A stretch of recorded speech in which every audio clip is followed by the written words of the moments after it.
Grandmaster Vidit Gurathi defeated Grandmaster Daniil Dubov in a very crucial game from FIDE Grand Prix 2022. The game played on 6th February 2022. Let's analyze the game. And in this game, Vidit scored a brilliant victory against Dubov Daniil. So let's start. Vidit started with knight f3. Dubov replied knight f6, g3, g6, King's Indian attack, symmetrical variation, bishop g2, bishop g7, d4, d5. And now you can see the position is symmetrical, and white only have first more advantage, but otherwise everything is perfectly fine. So game continued with c4 and Dubov played c6, short castle, then short castle and queen b3. Till this point the game was very equalish, and now Dubov started attack with a5.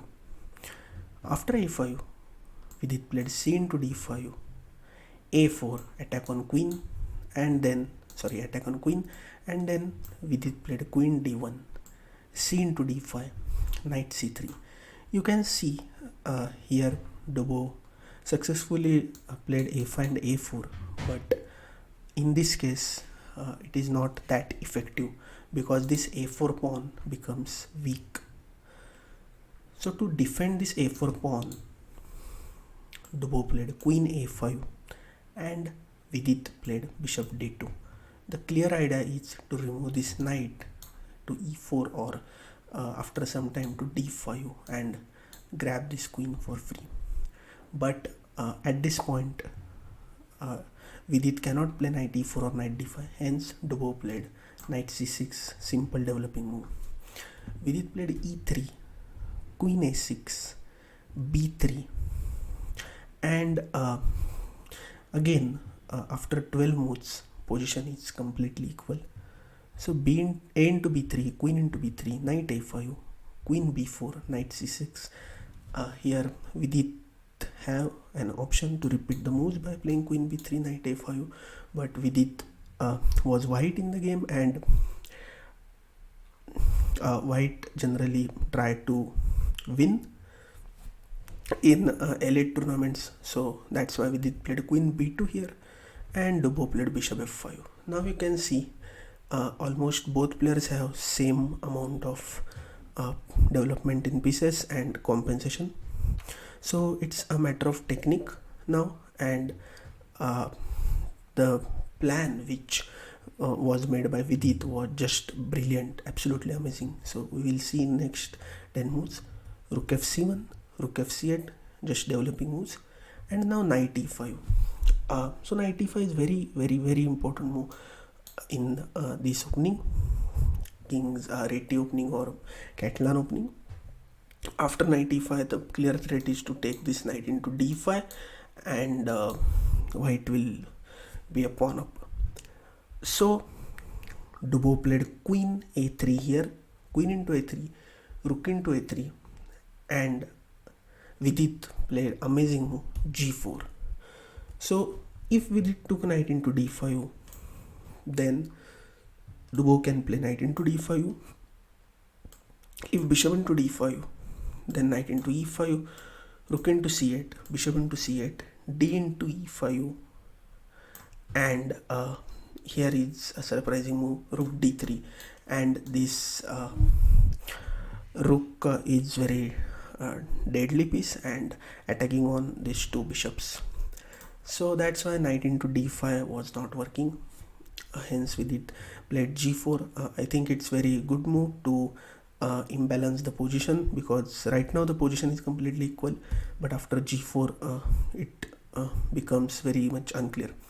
So after g4, knight into g4, knight into g4, bishop into g4, knight into d5, And now you can see Vidit have these 3 pawns, these 4 pawns against Dubov's these 4 pawns, so the position is very unclear.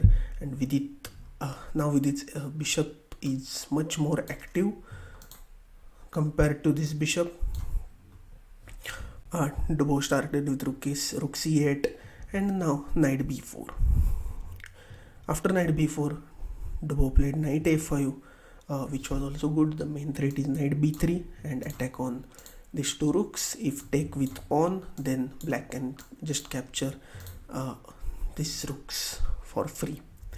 So that's why Vidit played rook a b1, bishop f8, rook c7, and you can see slowly white's pieces are improving a lot, and white have a clear threat to target on b7, to target on e7, to target on this whole 7th rank.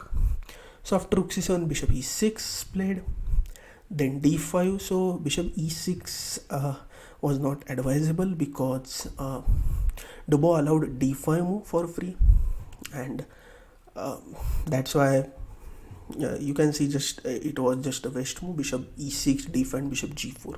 So instead Dubov should try to exchange the pieces, because see, Dubov should exchange these 2 rooks with these rooks, because in this position this rook on c7 is very deadly.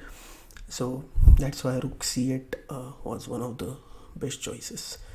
So bishop e6, d5, bishop g4, h3, bishop f5, e4. Now you can see this bishop it's trapped now. Bishop cannot move to e6, d7, g4, and bishop can move to c8 and h3, but bishop c8 is obviously very bad move. So that's why bishop into h3, and now bishop c1 came. Very nice move by Vidit, and this rook really cannot go to here because of this on rooks on c7, not on d3, e3, f3, g3. So rook cannot move anywhere. So that's why Dubov decided to sacrifice his rook against white's bishop, and pieces got exchanged. But as you can see, now compensation is white have bishop knight, and black have these 3 pieces, but white have extra rook, and this c7 rook is very deadly. So Vidit played knight c2, bishop into c2, rook into c2, knight c4, rook into c4, rook into a3, and d6. d6 was just a brilliant continuation.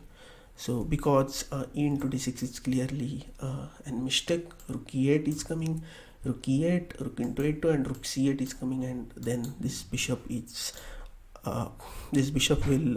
white will take this bishop in just one move. So after d6, black played e6, rook d1, threat is clear, d7 and d8 queen. Dubov just tried a few moves. So rook into a2, d7, bishop e7, d8 queen takes, king g7, rook d7, and a clear threat, takes, and f4.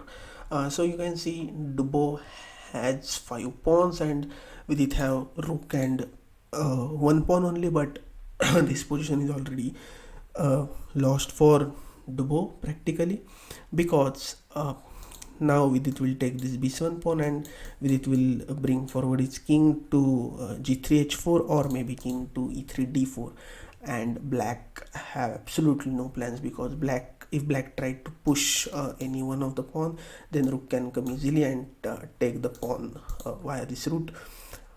So not a single position will work here for black, hence black resigned. And with this Vidit scored an important victory in the Grand Prix, and I congratulate to Vidit, and also all the best to Daniil Dubov. So if you like my analysis, and if you want to see more videos like this, then please subscribe to my channel and share this video with your friends, and you can also give suggestions in comment section. Also don't forget to like this video. Thank you. See you in next video. Until then, bye bye.